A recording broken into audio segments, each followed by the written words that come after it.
Hello and welcome to Newsfeed on Trust TV. My name is Dorcas Yakubuzala, bringing you trending stories that people are talking about and sharing around the globe today, and also their opinions on such issues.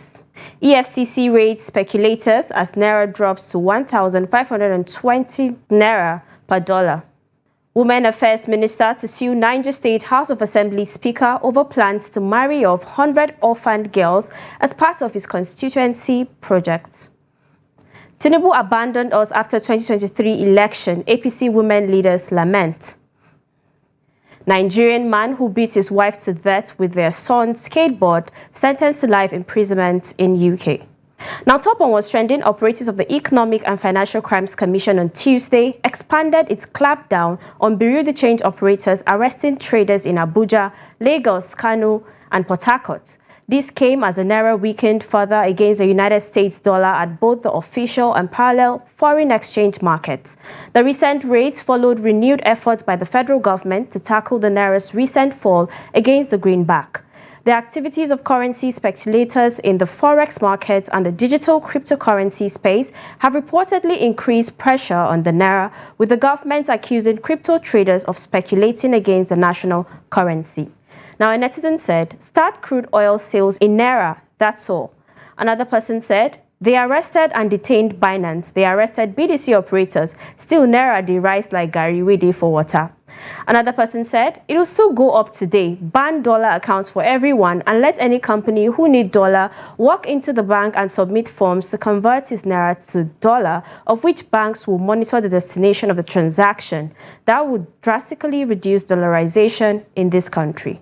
A 33-year-old man, Aliyu Musa, aka Imam Mahdi, said to be a resident of Kwacham Ward, Mubi South local government area of Adamawa State, has been arrested for abusing the state stakeholders on TikTok.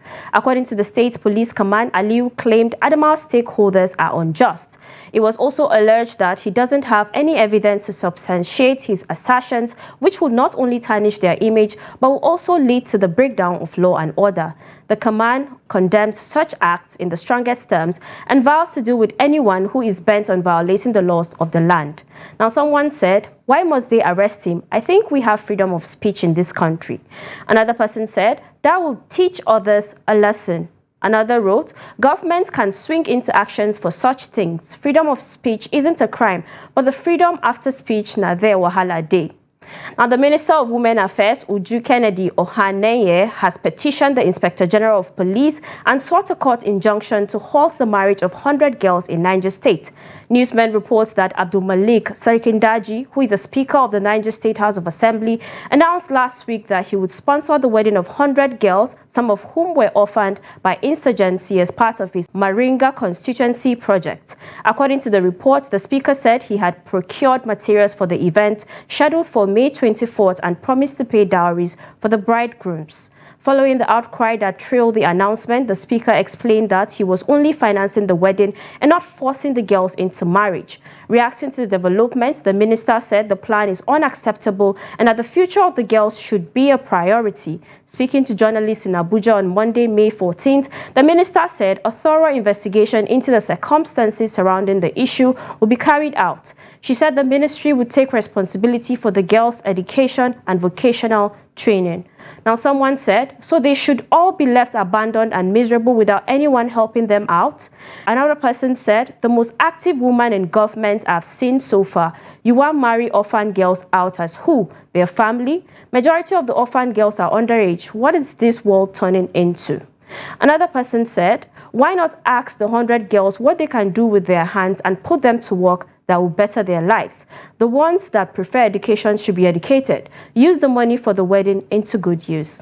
Meanwhile, Speaker of the NigerState House of Assembly, Abdul Malik Sarkindaji, has reacted after the Minister of Women Affairs, Uju Kennedy Ohaneye, petitioned the Inspector General of Police over his plans to marry off 100 orphan girls. Speaking at a press conference on Tuesday, May 14th, the Speaker said he has cancelled the planned hosting of the wedding of 100 orphan girls in his constituency, saying he would not grace the occasion. Take a look.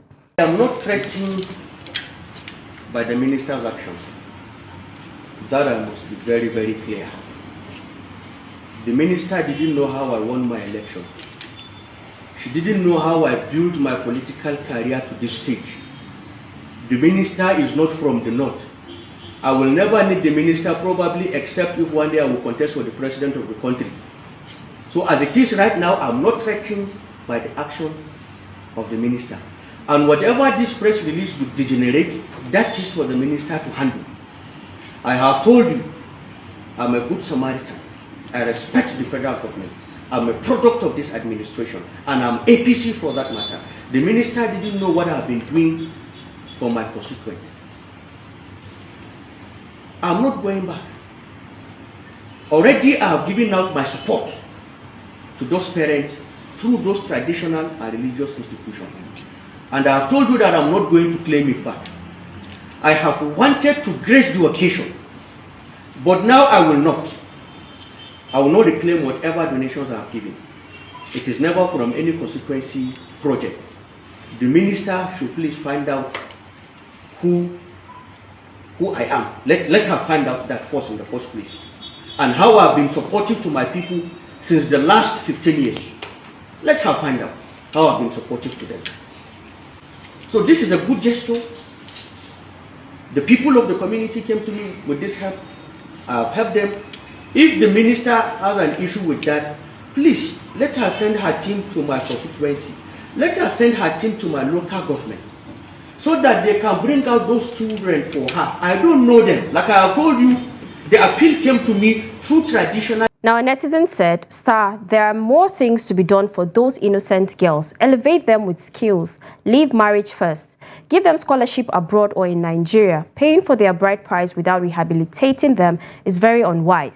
Another person said, family of the girls are poor and sending them into marriage is help. Another person said, how is someone who is from a family an orphan simply because they are poor? On the forum of 37 state women leaders of the All Progressive Congress and the Federal Capital Territory on Tuesday decried their exclusion from the dividend of party politics, saying they only benefited one bag of rice and a paper wrapper each after the 2023 general election. The aggrieved leaders tabled their complaints before the national chairman of the APC, Abdullahi Ganduje, during a solidarity visit to the party secretariat in Abuja. Addressing the audience, the president of the forum, Patricia Yakubu, bemoaned that despite working hard for the electoral victory of President Bola Tinubu, they find it appalling that none of their people was found worthy to be compensated with appointment or post-election reward from the presidency. Now someone said, you got what you wanted, bag of rice and wrapper. Another said, the bag of rice don't finish, make una no distract Tinubu, he no owe una anything. Another person said, you'll be remembered by 2026. Now let's take a short break, and when we come back, you get to know why you should be mindful of places you worship. Stay tuned. Welcome back, it's Newsfeed. Now, Isaac Fayose, brother of former Ekiti State Governor Ayo Fayose, has threatened to demolish his house in Abuja because some of his tenants, who he said were owing him for 3 years, refused to pay. Fayose issued a demolition threat in a viral video making the rounds on the internet. Take a look. The tenants now say that them get house. Only tenant. I will demolish the house. If Nigeria government is going to jail, make them jail me. How can I get a house? Then I go there 3 years. I go there hide for court. No justice. Or be by force to stay in Abuja. If you cannot pay rent in Abuja, go to your village and stay. Oh, they play wayo, they hide in court. They stay for people's property for free. Let me commit the offense. Let me break the house. Make them detain me 1 week, then go give me bail. But you now go down, come out. The rest will be history. Okay? Now someone said, don't demolish yet, sir. Just remove all the roofs. Thereafter, you block the windows. He will pack out himself before you start molding block to close the door. Another said, get a demolition permit from the building agency and rebuild later. That's what I will do as a matter of principle. You will not oppress me in my own house. Another person said, how can you demolish your property because of a tenant? Oga, remove the entire roof and fix back later. Remove the roof, block their sockaway, cut off the lights and block the whole plumbing drainage system. Some tenants are evil. One on my street has been in court since the past 7 years with his landlord, living rent-free because the case is in court. Now, a Nigerian man has lamented as Delta State government moves to demolish his structure and others in Asaba. In a video trending online, he claimed to have spent over 100 million naira building the house. Take a look.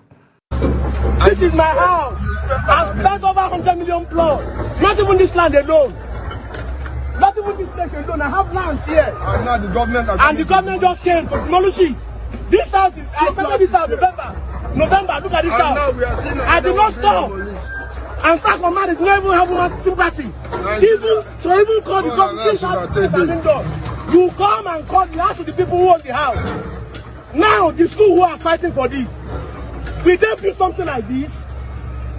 I asked everybody who is here, would they build something like this? No. But that means they cannot come to a conclusion and say, young man, please, school or government want to use this. Let us even use it for all the individuals. Una where they work like this. You are working under the sun. Is your house not beautiful at this place? Let me sincere with ourselves. If the government can come together and say, yes, we are working under the sun, how much have you paid? How much? Now, a netizen said, the government needs to start arresting those officials who are giving these building approvals first. Another person said, person will never buy cement before, no go understand. I am sorry, bro. Another opined, Oga, you obviously knew the school was going to win the case, reason why you rushed up the building, thinking if by final judgment the judge sees the level you have gotten to, a fine option would be given and you would have the land. Too bad for you because life doesn't work the way it operates in your head. Now, a Nigerian pastor, Michael Olorunbi, and his wife, Juliana, have been sentenced to jail for 34 years in the UK after Olorunbi was found guilty of sexual offences against 6 women and a man. He abused children and adults for over 20 years after convincing the victims to take part in spiritual bathing to cleanse them of evil spirits. Olorunbi was jailed for 34 years for offences of multiple rapes of members of his congregation. He was convicted of 15 counts of rape, 7 counts of indecent assault and 2 counts of sexual assault and at least 88 separate occasions on which he raped his victims. Birmingham Crown Court heard that some of the victims became pregnant multiple times, but Olorunbi would take them to abortion clinics as a cover-up for the abuse. His wife was jailed for 11 years for 3 counts of aiding and abetting rape as she assisted Olorunbi in arranging abortions for the victims. Now, someone said, the wife part is what I don't understand. Support him to the extent of taking them for abortions. Is she normal? Another person said, this is one of the problems that comes with I don't want to leave my marriage. I'm sure this woman was not happy but couldn't leave. Another wrote, know God for yourself. Some people just get those titles not because they deserve it. Now, a Nigerian man, Olubumi Abodunde, who beat his wife to death with their son's skateboard, have been jailed to life in the United Kingdom. Newsmen reported that Abodunde, 48, and Taiwo Abodunde, 41, moved to the UK from Nigeria with their children in 2022. Taiwo got a job as a healthcare assistant nurse at a care home in Cambridge, while her husband, who had trained as a civil engineer, was unable to find work in his profession. He worked at Tesco and Wickes, and there were arguments about bills. He was sentenced on May 9, 2024 for killing Taiwo on November 28, 2023, a day after he was bailed by police. Now, someone said, once you start pushing back and standing up for yourself, they accuse you of sleeping around. It is one narrative they always try to push to cover up for all their excesses. Now, what? Another person said, it's beyond a violent physical attack. This man has lost his marbles. And it's a deep conversation people need to have about how Japa and life not living up to your expectations can put a strain on you, especially when your female spouse is in a better financial situation than you. Another person wrote, let him rot in prison. It's obvious he had been abusing her even in Nigeria, and it continued in UK. Abusive men don't change. Stop praying and hoping, rather run and flee for your life. It always ends in death. Marriage isn't a do or die affair. And now to a funny video of a man who outsmarted a lady.